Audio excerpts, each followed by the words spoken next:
Hello everyone, this is Bill Van Orsdel. Thanks for joining this Wednesday's webinar on what every self-publishing author should know about print on demand. I'm Bill Van Orsdel with WaveCloud. Up on the screen right now I've got my direct phone number and my direct email address. You are welcome after this presentation to give me a call or send me an email if you've got further questions or you'd like to see a set of the slides. I'm happy to send them, happy to share them. But let's go ahead and get started. Before we get started, I just want to let everybody know that I'm recording this session for playback later. We do this with all of our webinars. It's so that if you have to leave early or if you missed it, you can come back and take a look at what we did and also see some of the questions and the answers from our participants. Again, as I mentioned before, if you'd like the slides, I'm happy to send them. Just send me an email. I'll also show my email address as the very last slide today. And let's just do a quick checklist of assumptions. I'm assuming that you've already researched your target reader, you know your genre, you have or you're creating an ebook. Most self-published authors start with an ebook, and that you want to reach the broadest audience possible. The things we're going to talk about today are good for fiction or nonfiction. So we aren't going to talk specifically, except for in one instance, about what to do for fiction versus nonfiction authors. All of the things we're going to talk about are good for both. Just a quick word from our sponsor. I'm the Chief Marketing Officer at WaveCloud, but this isn't a sales pitch.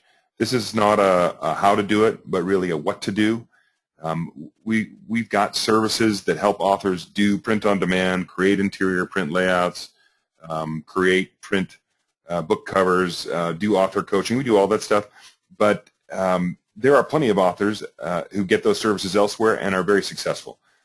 We just want authors to be successful, and just as a quick definition of that, whenever I talk to an author, and I talk to probably 2 or 3 every day, I always ask them to add to their goals the idea that they're going to earn out against the money that they spent self-publishing their book. So I say total up everything you spent on marketing, production, conversion, but leave out the minimum wage for all the time you spent writing your book, and measure that money that you spent out of pocket against the amount of revenue that you make in your book. And I say to authors, I say your goal should be to earn back at least that amount in your first 12 months. And then, of course, every book you sell after that is gravy.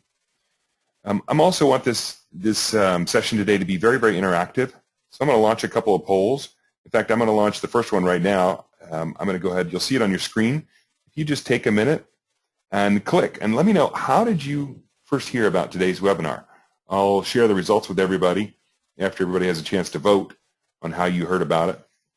I know that our emails have been very successful. We're also trying to reach out and connect with people via Facebook and Twitter and LinkedIn, and there's some other sources we use as well.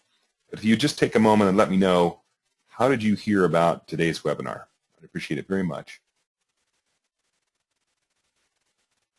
All right, we've got about half of the people voting so far. If you haven't voted, go ahead and give it a shot. I'll give it about 30 more seconds, and then I'll close out the poll and share the results.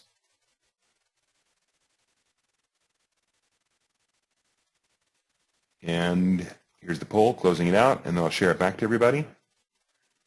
So it looks like our email list is great, and there's not really a mystery there. This is actually true for authors as well. Getting a permission-based email list is probably the best way to market your book, your services, your company, the information you want to share. And so no surprise that that worked for us as well here. All right, let's go on to the next slide, which is where I want to talk about the key points. And so in case you have to leave, and it happens, you've got to be somewhere. You've got to go to a plane, or you've got to pick up the kids or walk the dogs, or somebody comes to the front door. I'm going to tell you in advance what our recommendations are. I'll get back to these. I'll wrap up with these at the end, but I'll start with them in case you can't stay with us. So the very first one is that every author can benefit from a print-on-demand setup. You can reach more readers. The bottom line is that depending on your genre, as much as 70–80% of your readers like to buy your kind of books in print, and so an ebook won't reach them very well. And so having a print-on-demand version of your book available, even if it's only online, although we'll talk about how to make it available in bookstores, is pretty valuable. You also look more professional. So when they go to your Amazon.com sales page and they see that not only do you have an ebook, but you have a print book, you look a little more like a traditionally published book. And that's always helpful. There's still some stigma out there, there's no doubt about it, amongst people who say, well, I'd never read a self-published book. But as we advise all of our authors, you want to publish to professional standards, and one of them is you should have a print version of your book available. Second, print-on-demand setup isn't very expensive.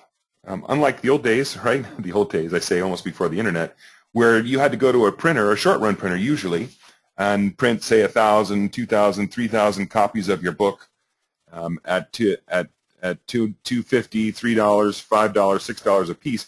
That's a significant outlay. We're talking you could easily hit $10,000 and then be stuck with a pallet full of books sitting in your garage or your spare room or your basement. But print-on-demand doesn't work that way. Print-on-demand is about creating the book at the time that it's ordered.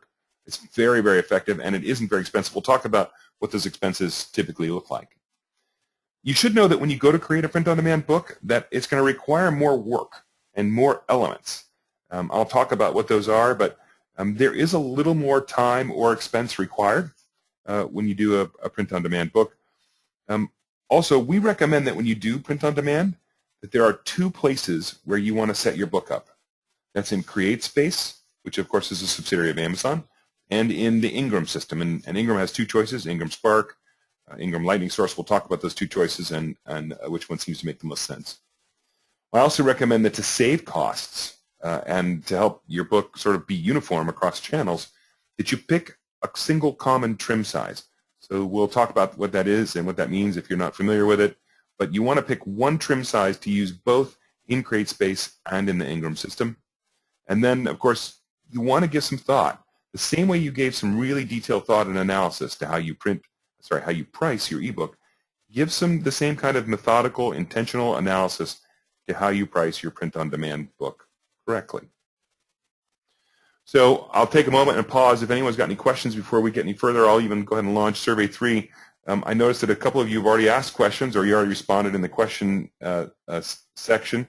Thank you very much. Let me show you the survey. I'd like to get a sense of, are you thinking about print-on-demand? Do you already have one? Are you in the course of doing one? Let me know, because it'll change the depth to which I go into some of these topics.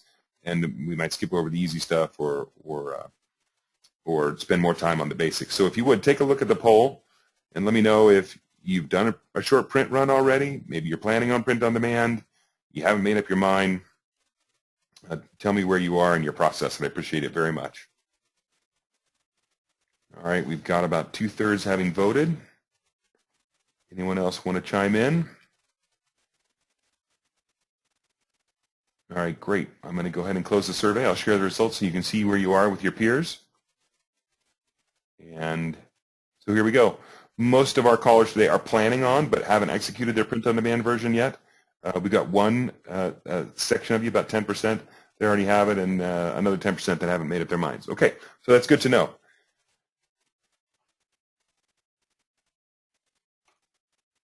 All right, we're going to move on to why is this important?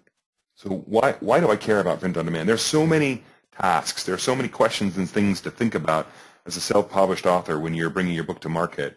And why is this one worth any attention? Why does it matter? Well, depending on genre, many of your readers will prefer to read the print version of your book. This is especially important if you have a nonfiction book. So nonfiction, just if you look at the statistics from traditional publishers, and of course Amazon doesn't share their statistics, but if you look at what traditional publishers are experiencing on a genre-by-genre basis, typically it's rare for a nonfiction genre, lose weight or be a better public speaker or how to find a job. It's rare for a book to get a nonfiction book to have more than 30% of its book be consumed in an ebook format. So that means that if you've got a nonfiction book out there and you don't produce a print-on-demand version, you're totally missing the opportunity to address 70% of your market. Now, for nonfiction, it varies pretty widely. I think the statistics really are all over the place. I think science fiction and romance typically have very, very good uptake by readers in ebook formats. So it's not as critical that you do print-on-demand in those two genres. But based on how easy it is and how simple it is, and based on, I would kind of like to have a print copy of my own book in my hands after I write it, a print on demand's pretty inexpensive, pretty easy to set up. So your goal is reach more of your readers by offering the format they prefer. More readers, more sales, more positive worth, more sales. It's a wonderful cycle once you can get into it. And of course, as I mentioned before, your books look more professional to people that are browsing around in Amazon. Maybe they've heard about your book, they go to your book sales page. And the fact that you have both a print version and an ebook just looks more professional. I've got a question here from Mike. He's asking what Ingram is. We'll talk about Ingram in a minute. The short answer, Mike, is that Ingram is one of the two major United States distributors of trade publication books. Trade pubs are probably the books that we're all writing. If you're not writing a textbook or something equally specialized, the typical books that you'd find in a Barnes & Noble are almost all trade publications. And usually, Barnes & Noble will get those books from a wholesaler such as Ingram or Baker & Taylor. Samantha's got a question here. She says, do you have any stats for straight horror, or does that mirror science fiction? Samantha, my guess is that it would be close to science fiction. You know, it's funny. There's an anecdote that the overwhelming majority of the sales of 50 Shades of Grey were ebooks. And one of the rationales given for that was the idea that nobody wanted to be seen reading 50 Shades of Grey, but it was okay if it's on your e-reader because no one can see what you're actually reading. So you have to ask yourself, Samantha, about your readers, and I might say the same thing about the people that I write my book for, science fiction readers.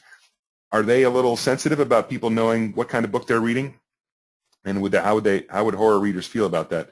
So my guess is that the split, the uptake among genre readers for horror is probably more like science fiction than it is like nonfiction books.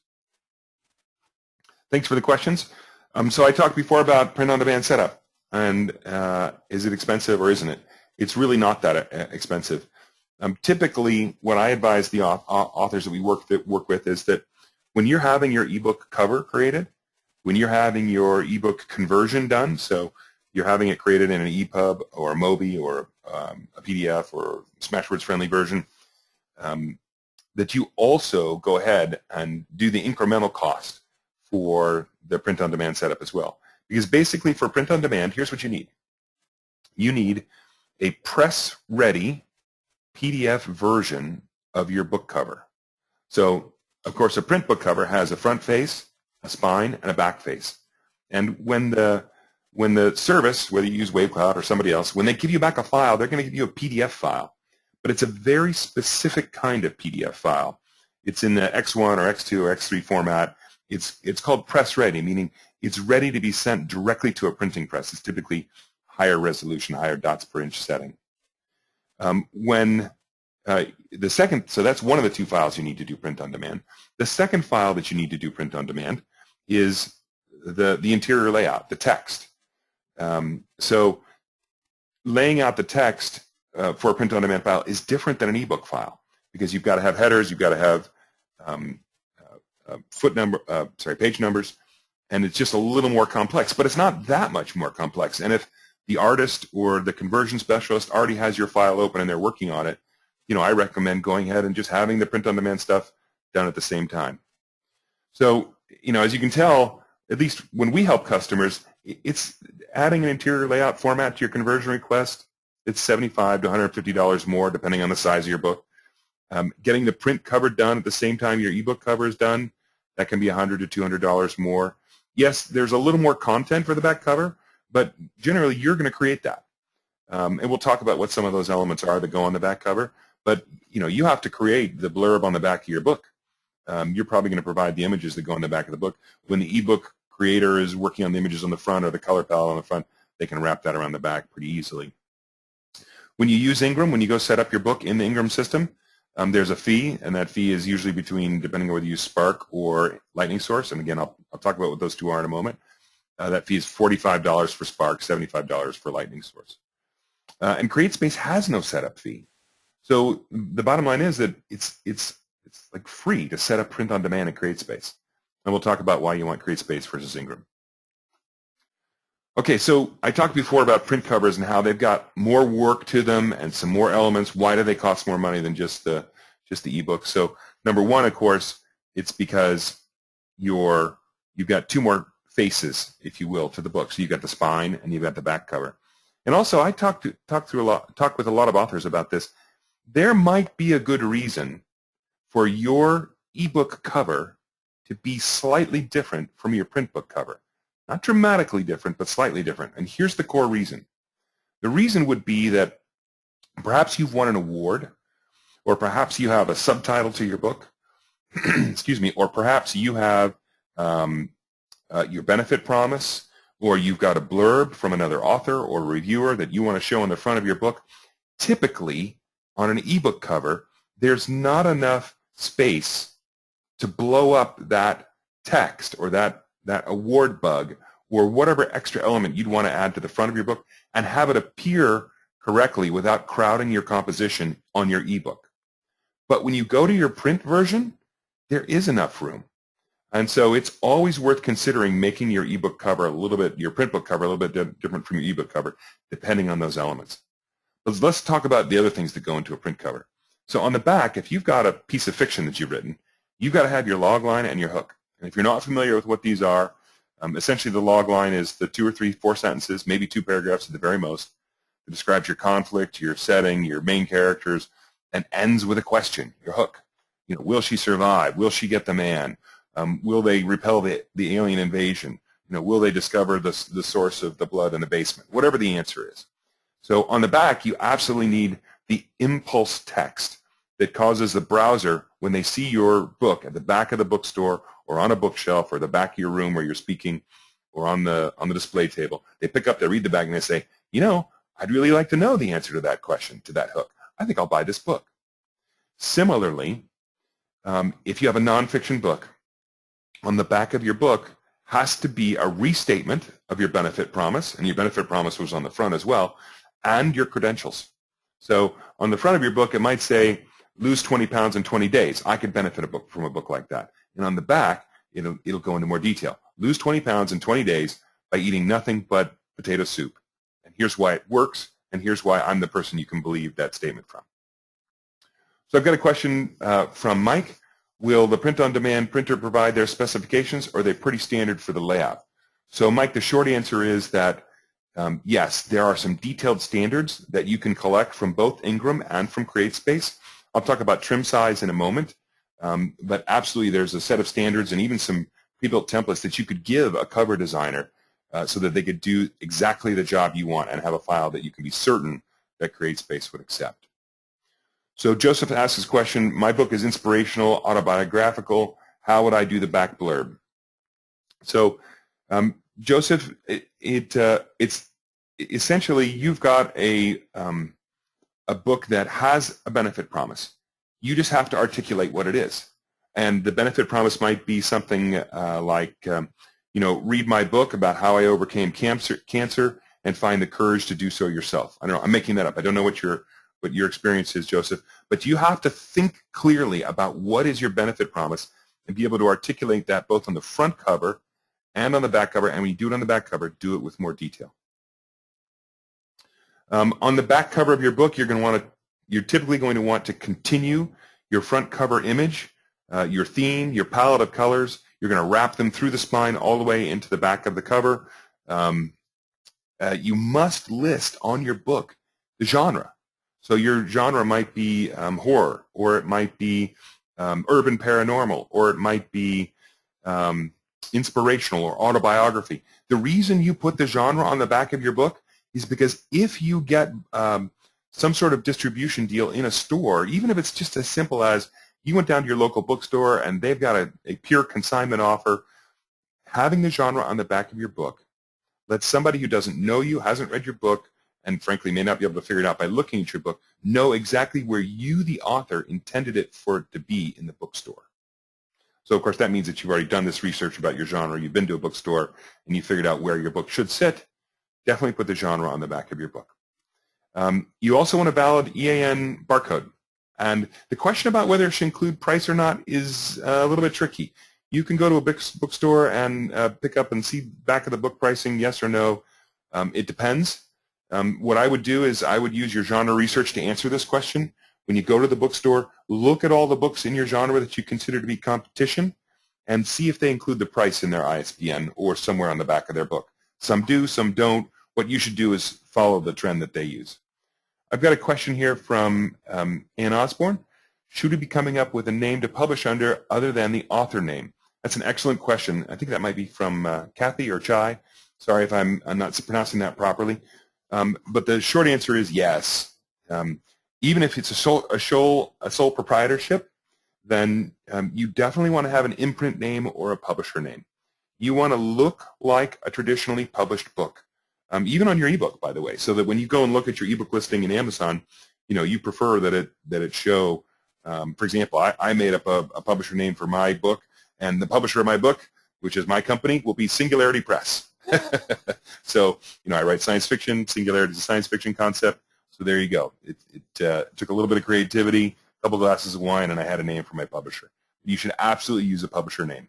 And, as you probably jumped ahead a little bit, yes, you should have a publisher name, a publisher imprint, and maybe even a publisher logo on the back of your book. Also, remember that your spine width, which is one of the 3 faces of your back cover, is going to be dependent on your print layout number of pages. So you actually have to have your print layout done first, and you have to go look in the CreateSpace or in the Ingram system, pick a paper stock type, and then they'll tell you, based on the number of pages and your spine width is X, you have to give that information to your book cover designer so they can adjust your press-ready PDF file appropriately. Okay, so where to set up your POD? So I've talked a lot about CreateSpace, Ingram Spark, and Lightning Source. Let's talk about those 2 or 3, depending on how you want to slice it, entities. So first of all, as I said before, CreateSpace is a subsidiary of Amazon. I think they were called BookSurge when Amazon bought them some years ago. The benefit of loading your book into the CreateSpace print-on-demand system is that it shows as in stock in the Amazon store. So there's no other way to guarantee that your book is going to show up as in stock on the Amazon store. If you've got a potential reader who comes to your page and wants the print version because they don't like ebooks, and they want to order the print version that says, out of stock, we'll restock in 2 or 3 weeks, they're probably not going to order your book. But if it's in stock, that's what you want. It also shows up on your book sales page as a format option. So now you're familiar when you go shop at Amazon, and if you haven't, you need to, even if you don't like them, even if you consider them to be evil, you have to understand they're going to be a major distribution channel for you, so you need to go get very familiar with them. Go look at some books and notice that how they treat multiple formats on a single book sales page. It lets you aggregate all your reviews in one place, and you just look more professional.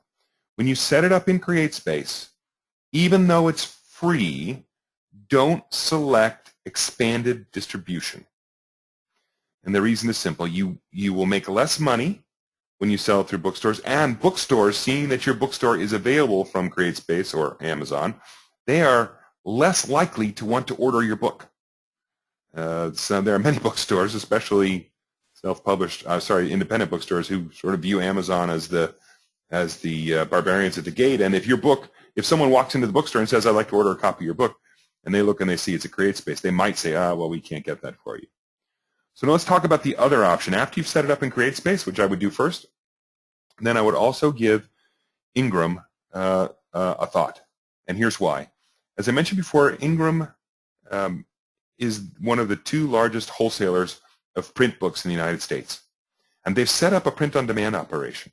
So if I'm a typical bookstore in the United States, there's a pretty good chance that I have an account with Ingram. And what does that mean? That means that if someone hears about your book, maybe they hear about it at church, they hear about it at school, they hear about it at work, they hear about it online somewhere, they hear about it on your page, and they want to order a print copy, and they want to support their local bookstore, then what they'll do is they'll walk down to their local bookstore and they'll say, "Hey, I'd like to order a copy of The Listener by Bill Van Orsdel. Do you have that in stock? I didn't see it on the shelf." And the clerk will open up their system and they'll look it up and they'll say, "Gosh, I don't have that book, but I can order it. It'll be here in a couple of days. Would you like me to order it for you?" And most people who've done this before will say, "Sure, go ahead and order it." So that's the number 1 benefit of being in Ingram Spark or in Lightning Source. Also, Ingram Spark and Lightning Source both offer a wider selection of discount and return options than CreateSpace. One of the things you may not know about the book industry, the retail book industry, is that most of the books that are on the shelf at Barnes & Noble and other bookstores, excuse me, they are not owned by the bookstore. They have the right to return them for a full refund within 90 days of putting them on the shelf. That means that if you expect to get your book into bookstores, even if you have a great marketing plan, your book has to be returnable. So you have that option. You can set those options, especially at Lightning Source, to follow the industry norms for returns. Now, what's the difference between Ingram Spark and Lightning Source? Basically, they are the exact same backend, but Ingram found that self-published authors were having trouble using Lightning Source because Lightning Source isn't set up to be necessarily easy to use. It's got a higher fee. They're kind of tired of answering all the technical support questions that first-time authors have when they try to get their book up into the Ingram system through Lightning Source. So they set up this other operation called Ingram Spark. It's cheaper to set up in Ingram Spark. There are fewer sales options and fewer pricing options, but in theory it's easier and cheaper to get going in Ingram Spark. A lot of self-published authors do that. I would recommend that if you are serious about this, that if you think you're going to have more than one book, I would try to, when we do this for authors, we do it through Lightning Source. So when you sign up with WaveCloud for us to do distribution for you, we do it through Lightning Source. You should go to Lightning Source if you're serious about having more than a few books, or you plan to have more than a few books, and set up an account. It is more expensive to get started, but you have much better discounting and pricing options available to you when you use Lightning Source. And when you go to Lightning Source, essentially, tell them you're a small press or a small publisher. You might get some pushback. You might have to ask 3 times, but you can get yourself set up in Lightning Source. If you expect to be selling a lot of print-on-demand books, I would definitely take a look at the benefits of Lightning Source over Ingram Spark. Okay, any questions about Ingram or Ingram Distribution or Ingram Spark or Lightning Source or CreateSpace? That's a lot of info about those 2 options. All right, I mentioned before about trim size, and we talked about the standards that your print-on-demand system want you to use. So trim size is essentially the measurements of the front cover of your book. And my guess is that your genre has a standard. And you have to decide after you go find out what that standard is, as an author, do I buck the trend or do I follow the standard? Do people who like to buy memoirs, do they buy them in 6x9 format? Do people who like to buy mass market paperbacks, do they buy them in 5x8 or 5¼ x 8? What does it look like in my genre? How do I want my book to look on the shelf? Like a mass market paperback, like a trade paperback? Here are the common set of trim sizes. And when I say common, these are common between CreateSpace and Ingram.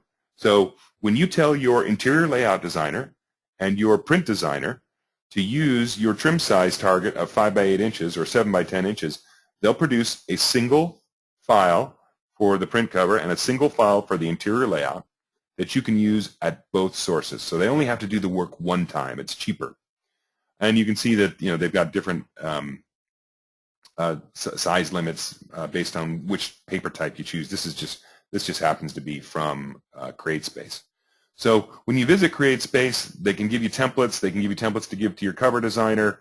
Our cover designers and our interior layout people use those to help create a good-looking print layout book, good-looking print layout, interior layout, and good-looking book covers. But these are the trim sizes you have to start with when you go to make your decision about what to do next. Then the last topic, pricing your print-on-demand version competitively. So, this is sort of a rehash of the conversation we have about ebooks. What is your genre and competition doing? And I say competition, it's not really competition, but what are the other authors, the leading authors in your genre doing with pricing for their ebook, for their print book? What you'll find when you set up a POD solution is that it's very inexpensive, and that so we've got an author right now. His book is doing very, very well. He sold, I think he sold 1,300 copies since the last week in December. So his book's only been out about 30 days, and of those, about 30% are in print. And he went and picked a trim size that matched well with what other books in his genre. This happens to be a book on investing. And he used that as both his pricing guide and his trim size guide. He looked at what are my competitors doing. So he decided to go with the trend to make his book look like the other ones that are out there. And also remember this, when you set your print-on-demand price, that Amazon will show your ebook price as a discount from it. So for example, I just went in and pulled a book by Simon & Schuster, a pretty popular book. It's got 1,400 customer reviews, so it's probably sold tens of thousands of copies. And you know, their print list price is $24, but the Kindle price, at least for the moment while it's on sale, is $1.99. And so people look at that. They look at the you'll save 92% and they say, okay, I like that. So by having a print book, you make your ebooks look even better. Okay, so you know, today's is a little bit shorter than usual. So I'm looking at Mike. He says, I'm looking at these prices, and I would first think it's terrible. Mike, I might agree that a book that was priced at $24, put $1.99 on sale, might be terrible. I can't remember the name of this book that I pulled for this. I think it might have been a science fiction book. And I think what's going on here is that Simon & Schuster, of course, one of the big 5 publishers out there, is learning how to experiment with pricing flexibility. So it used to be that the big publishers didn't want a discount, didn't want to authorize Amazon to do any discounts, and they had this thing called the agency model for which the Department of Justice prosecuted them all. And now that the lawsuit's been settled, some of the big 5 are learning how to do promotional pricing. So my guess is that this book is normally I'll guess a $10 or $14 ebook, and they've temporarily knocked it down to $2 to try and prop up some sales and keep some sales momentum. Momentum is going. And you know, Mike's point is don't overprice your print book. Absolutely right. You know, I started to tell you about our author that has sold about 1,300 books since the end of December, and at first he priced his print book at $14.99, and then he's knocked it down to $9.99. And on a book his size, and it's not a mystery, when you see it in CreateSpace, it costs him about $5.07 every time he sells one. So if he's got a $9.99 book, you know, he's making a decent royalty. And $9.99 versus his ebook version, you know, still makes it look good. So you're absolutely right. You have to think critically about how you do your print-on-demand pricing. So back to the final recommendations. This is where we started. I hope you'll agree every author can benefit from a print-on-demand setup.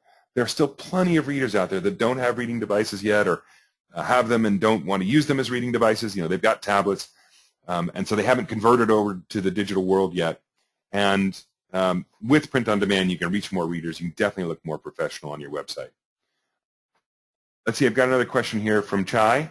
It says, I write romance. Standard romance is smaller size than Christian romance. What if I don't want a pigeonhole? So I think that's an excellent question. In the right way to say it, if you expect most of your sales to be ebook sales, I wouldn't stress too much about your trim size choice and about whether you want to break the mold or not. So I think it's okay to have a larger trim size. I think one of the things that you're going to want to think about as well, and this goes for everyone, when you're doing your interior layout, you know, let your interior layout designer select your font. They'll probably use one of the same fonts that we've been using, or the same font family that we've been using in this industry for the last 1,200 years. But talk critically with them about point size, about font size. And then when you start talking about font size, the next question that's going to come up is, well, what does that do to my page count? What does that do to my print-on-demand base cost? So there's a little bit of calculation to do there, but we've got, in the United States anyway, we've got an aging reading population, and I think the trend away from super small type toward more readable type is coming, and this is unavoidable. Mike's got another question. He says, what about distribution? They print to order, but do they send to the customer or to the author? So Mike, that's an excellent question. There's actually, CreateSpace actually serves 2 functions. One, they send the book directly. It's literally across the street from the Amazon shipping warehouse. So the CreateSpace print-on-demand facility is across the street. They print the book every day. They put a bunch of them on the pallet, and they send them next door to the shipping department, and they go directly to the person that ordered them. But we also have authors that have done nonfiction books and some fiction books who say, hey, I want to send out, like the author I was just talking about, hey, I want to send out 10 copies to reviewers, and I want to send them print copies. Here's a list of all the people to send them to. You can go right into CreateSpace, and you can set up, you can tell them to send those books directly to those recipients, or you can say, hey, send me 10 of them, and I'll send them myself. So that way you can stick a bookmark in there or a nice note or whatever it is that you want to do.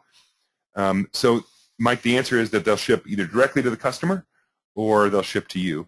Another thing that we have some authors do is that, especially if they're early in the game and they're doing reviews or they want to pump up sales a little bit, if you're sending out a bunch of review copies, whether they're ebooks or whether they are print books, it's okay to use that the gift button there at the top of the Amazon page to gift a print or gift an ebook version to someone. It counts in your sales, and then when they go and do a review, it shows as an Amazon verified purchaser. So that's always valuable as well. Robert's got a question. He says, is color worth the cost? I would say I'd say color is worth the cost if you have a book with a lot of color images.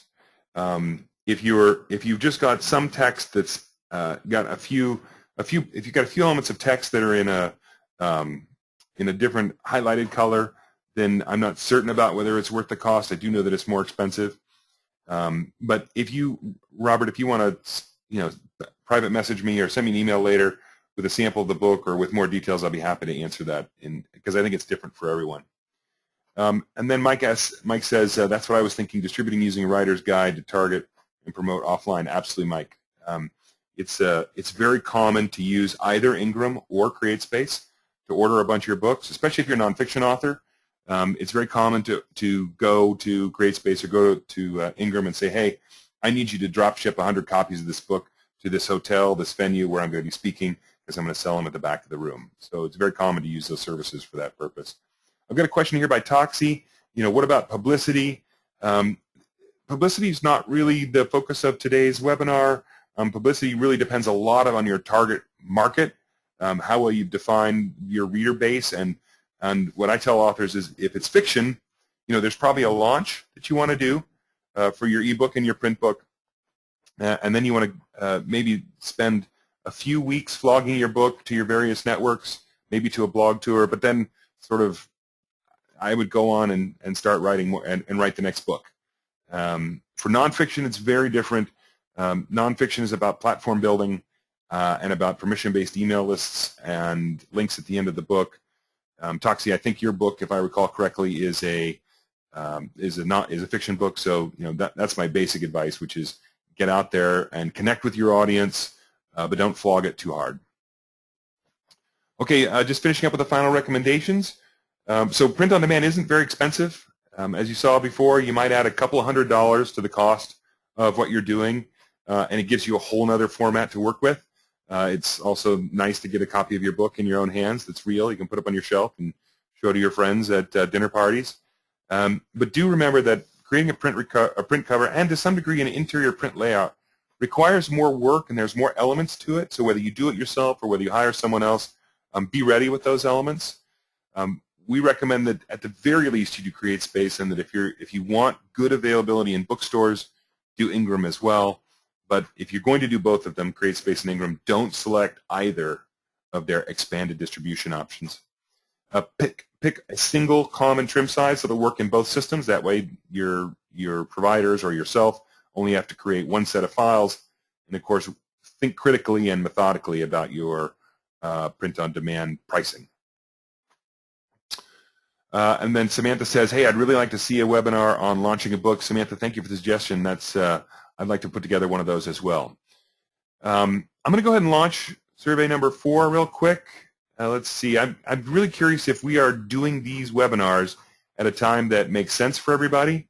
If you would, just let me know what time zone you're in now. And then after you tell me that, I'm going to ask you to tell me what time in your time zone seems to work the best for you. So I'm going to go ahead. It looks like I've got about half the people have voted. There's 2/3 of the votes. and almost up to 100%. Okay, I'll close it. If you're curious, I'll share it so you can see where everybody is. Looks like almost half of our folks are on the East Coast. I hope that, oops, didn't pop up very well, did it?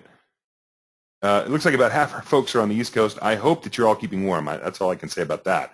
Wow, looking at the snow today. And then also, if you would, just let me know what time zone, what time in your time zone that would be the best time to do a webinar for you. Is it during the day? Is it after working hours? Is it, I mean, we haven't tried to do any on the weekend yet, but maybe we should. But I'd be curious what seems to work the best.